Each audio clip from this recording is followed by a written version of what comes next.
C'est bon?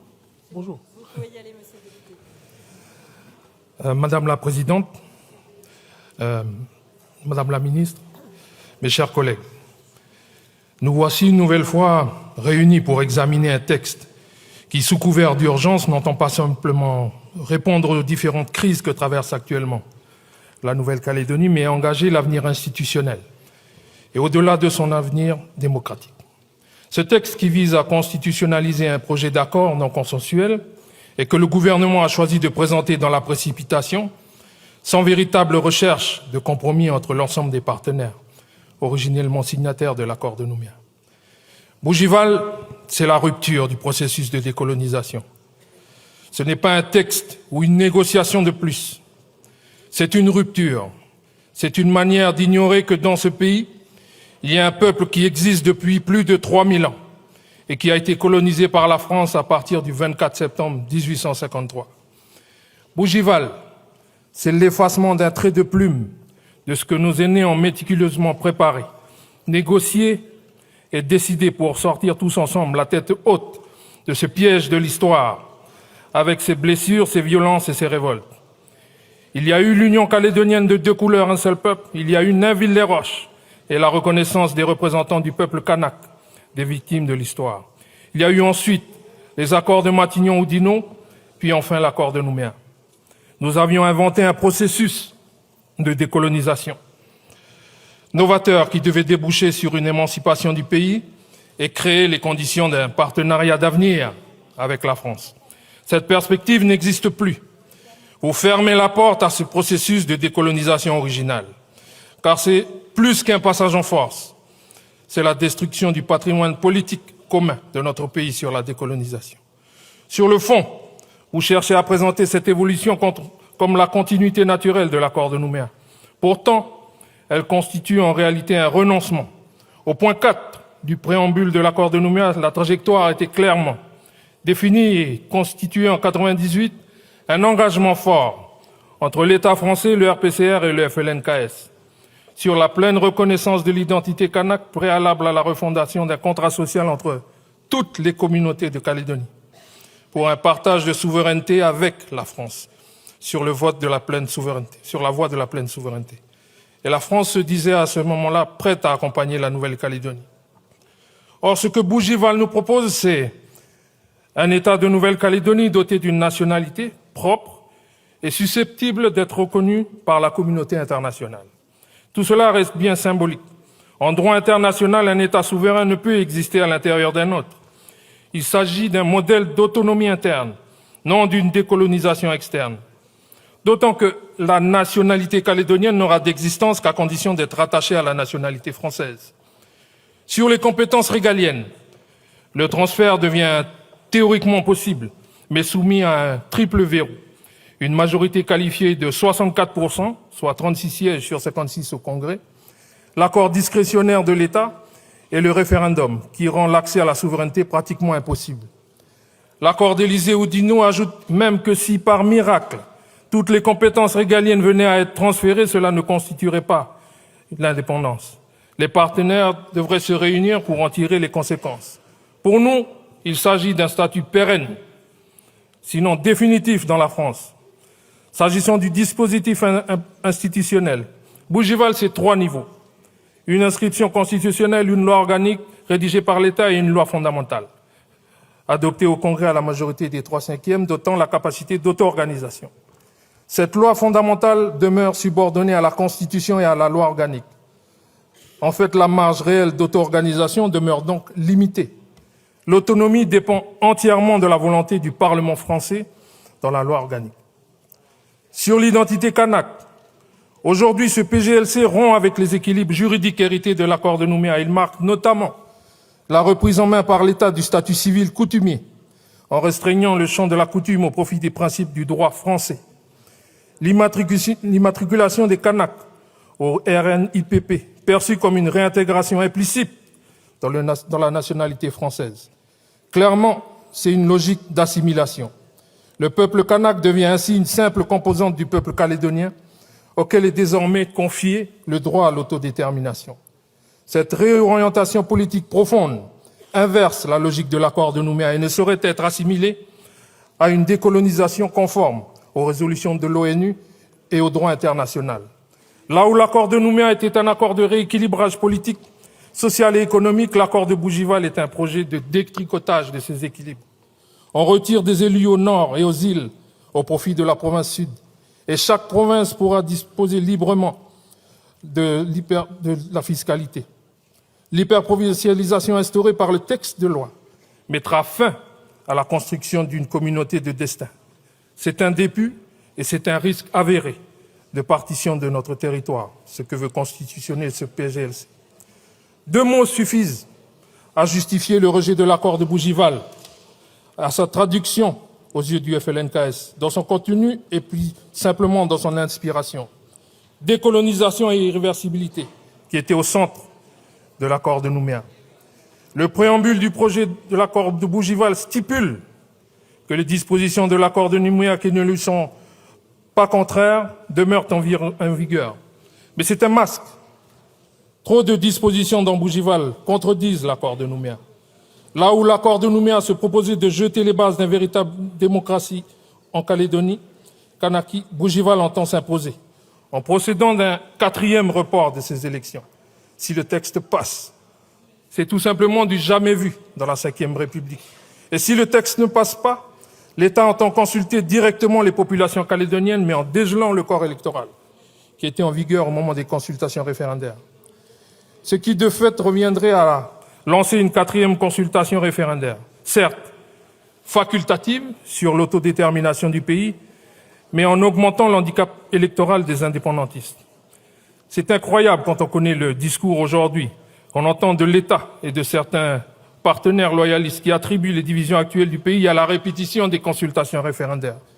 Nul doute, pourtant, que celles envisagées par le gouvernement aura pour effet de cliver encore plus le pays au lieu de le rassembler. Vous souhaitez donner la parole aux Calédoniens? Commencez déjà par tenir les élections provinciales, comme l'a rappelé le Conseil constitutionnel, qui en a d'ailleurs confirmé la conformité le 24 septembre 2025, sur corps électoral constant. Maintenir les élections n'empêche en rien la poursuite du dialogue. Pour justifier les reports des provinciales, vous nous aviez dit « Attention, trouble ». Pourtant, les législatives se sont tenues, les sénatoriales se sont tenues, les municipales, toutes ont démontré le contraire. Les électeurs ont privilégié le dialogue par le seul usage du vote. Dès lors, pourquoi refuser cette issue démocratique à la crise actuelle? Ces élections municipales ont d'ailleurs été marquées par l'émergence de nouveaux mouvements apolitiques qui certainement renforceront la légitimité du débat démocratique à la suite des discussions. Par ailleurs, pourquoi refuser d'entendre ce que nous dit la jeunesse de notre pays, notamment la jeunesse urbaine des quartiers, de la banlieue de Nouméa, qui a laissé éclater son désespoir d'être non reconnu dans la crise de 13 mai 2024. Un désespoir qui s'est traduit par la mort de 14 personnes, 11 Kanaks, parmi lesquels une jeune fille de 17 ans. Je pense à eux et à mon pays, à ma terre, économiquement et socialement abattus. Je suis là de toujours vous répéter le message de nos vieux. Demain, Madame la ministre, demain, notre jeunesse n'aura que faire de la lassitude. Que ferez-vous quand la lassitude se murera en colère, comme en 84, en 88, en 2024? Vous prendrez les décisions qui laisseront le pays abîmé, car vous aurez rendu la colère plus juste. Il faut que ce soit un indépendantiste qui vous le dise. Quand le pays kanak est abîmé, c'est aussi le visage de la France qui est abîmé. Non pas qu'ils se confondent, mais parce que c'est en tant que puissance colonisatrice que vous en avez la responsabilité. Ne vous y trompez pas. Quand vous prenez des décisions qui mènent au chaos, c'est aussi la place de la France que vous compromettez dans le Pacifique. Je voudrais, au-delà de vous, Madame la Ministre, au-delà du gouvernement, m'adresser au peuple de France, ce grand peuple fier qui a su résister toujours pour défendre son indépendance et sa liberté. Je vous porte du fin fond du Pacifique en brandissant les valeurs de ce vieux peuple, avec tous ceux qui, d'horizons différents, ont choisi ou ont été contraints de vivre avec lui et partager sa terre. Nous voulons dire ici que ces valeurs, les valeurs de la coutume et les valeurs de la France, c'est en leur nom que nous menons ce combat pour notre émancipation. Hier alors que nous n'avions pas le droit de vote, alors que nous étions parqués dans les réserves. Nos anciens sont venus ici défendre la France en 14, en 40. Certains d'entre eux reposent toujours dans les cimetières militaires du Nord et de l'Est. Les tirailleurs kanaks, ils n'étaient pas seuls. Ils avaient aussi à leur côté des Calédoniens d'origine européenne, asiatique ou océanienne. Et c'est dans la solidarité du front et dans la boue des tranchées qu'a commencé à se forger ce processus de décolonisation calédonienne qui s'appuie sur 2 piliers, puissants et simples, respect du peuple kanak et reconnaissance de ceux et celles qui se sont enracinés dans cette terre. Ce socle a été ensuite conforté au pays par les luttes sociales communes, le travail de nos églises, les relations tissées à l'école, sur les stades, les unions, les mariages, ou encore le travail des discussions politiques. Ce processus innovant et fragile honore à la fois Kanaki, Nouvelle-Calédonie et la France. C'est pourquoi je lance aujourd'hui cet appel au peuple de France, à vous mes collègues, les représentants du peuple. Ne laissez pas détruire systématiquement ce que nous avons patiemment et méticuleusement construit ensemble. Je ne reconnais pas la France quand la France choisit la voie de l'obstination, une obstination qui vise à l'obsession parfois. Quand la France, dans son histoire récente, à l'exemple du chemin ouvert par Michel Rocard, Lionel Jospin, François Mitterrand, Jacques Chirac, et qu'elle s'engage dans la voie mortifère suivie par Bernard Pons. Quand la France arme un bataillon de juristes pour trouver des subterfuges qui lui permettraient de contourner sa propre constitution et passer par-dessus la représentation nationale, la France n'honore pas ses engagements constitutionnels envers l'émancipation de la Nouvelle-Calédonie. Ne vous en déplaise, la France, sa vocation, c'est d'accompagner la Kanaki Nouvelle-Calédonie vers son émancipation. Et ce n'est pas de la retarder, de semer les obstacles sur le chemin, d'imaginer les verrous juridiques qui sont autant de lignes Maginot qui, au final, se révéleront inopérantes. La France ne se grandit pas en cherchant à ignorer son histoire, notre histoire, et a fortiori vouloir marginaliser encore une fois le peuple kanak dans son propre pays. Cela fait plus de 3000 ans, madame, que notre petit peuple a résisté aux cyclones, aux épidémies, au fouet de la colonisation ou encore à la mondialisation. Je vous le dis, nous serons là demain, nous serons là après-demain. Et nous serons là pour dire que le combat pour la dignité n'a pas de prix. Nous avons soif de recouvrir nos droits tels que reconnus par la France en 83 à Nainville-les-Roches, où la légitimité en tant que peuple premier occupant est ce droit inné et actif à l'indépendance. Il est temps que tout s'arrête et que nous retrouvions l'esprit de consensus de l'accord de Nouméa. Mais comment voulez-vous débattre dans le bruit et la fureur, dans le désordre, la désunion que votre texte entraînera, ici même, en pays, chez nous, au fond de la case, en face de la grande porte d'entrée, derrière l'emplacement du foyer. On dit en Djehou Nechot, c'est l'endroit où se transmettent l'histoire, les contes, les légendes. Au Nechot, les paroles sont importantes. Elles se murmurent. Les mots comme les silences y sont aussi importants que les postures. Un équilibre respectueux y règne et donne de la force au moment et la puissance aux mots énoncés à voix basse. Le pays a plus que besoin aujourd'hui de se retrouver. Votre texte l'interdit. Que la France tienne ses engagements et la France sera grande et respectée. Je m'adresse à vous en tant que Kanak, héritier des valeurs ancestrales, mais aussi en tant que député, détenteur d'une partie de la souveraineté de la nation française. Le Kanak et le député vous le disent, que la France respecte ses engagements et achève la trajectoire de décolonisation. La France sera grande et respectée.